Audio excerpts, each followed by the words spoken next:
Because jabs to the gut aren't going to be much lower than that. So, blam! That's why you think about is stopping that jab. You won't stop it by, come in, keep coming. Yeah, you won't stop it by that.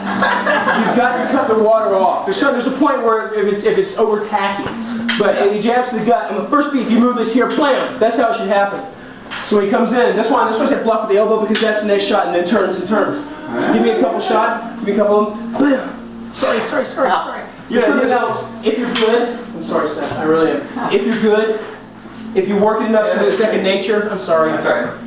You do get that, because it's momentum. When he comes in, I'm not just simply clipping it, he's bringing it up to the clip. So I've got, like, what's that old saying, a train leaves Chicago doing 40 miles an hour and then it hits a rock moving 80 miles. Yeah. This is what's happening. He's meeting it halfway. So if I see that clip on the side, it's a stinger. It's no different than me doing this. So go slowly.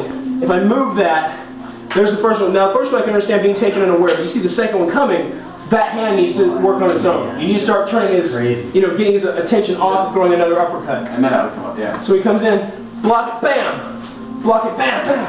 See what I'm saying?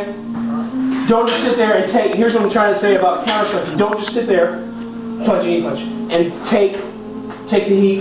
Take the heat. Everybody just take the heat, and then you start stance rooting, and then he gets closer and closer. You've got to put him sooner or later on the offensive. You've got to make him start backing up. Yeah. If you don't, he doesn't have a reason to change. That's why I said don't back up in the first place.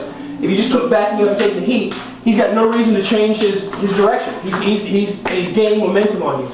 You've got to fix it. That's why I said in the first place, punch. If you move, he has to draw a beat on you somewhere else. You've got a second to do something with him. You'll find this out as you keep going along. This is just like in the stick when he starts to rear back with the stick and I take it out here instead. It's the same thing.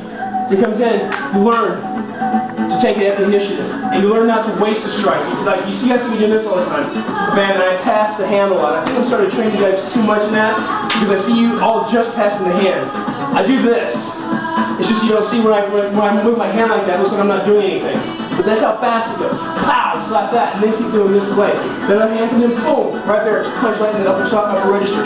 Clip as it goes past. So the uppercuts, the gut shots. Turn your body. Don't try to eat it. Because you're going to remember in Wing Chun, maybe do this. Oh, remember that? Yes. Your hand can't absorb that. I mean, this is just a lesson hard learned. You can't absorb some guy trying to really whale the shit out of you. Yeah, you can't do things like that. So, when he comes in, here's where you start. You start by turning. This is body contortion. Not moving. Contorting.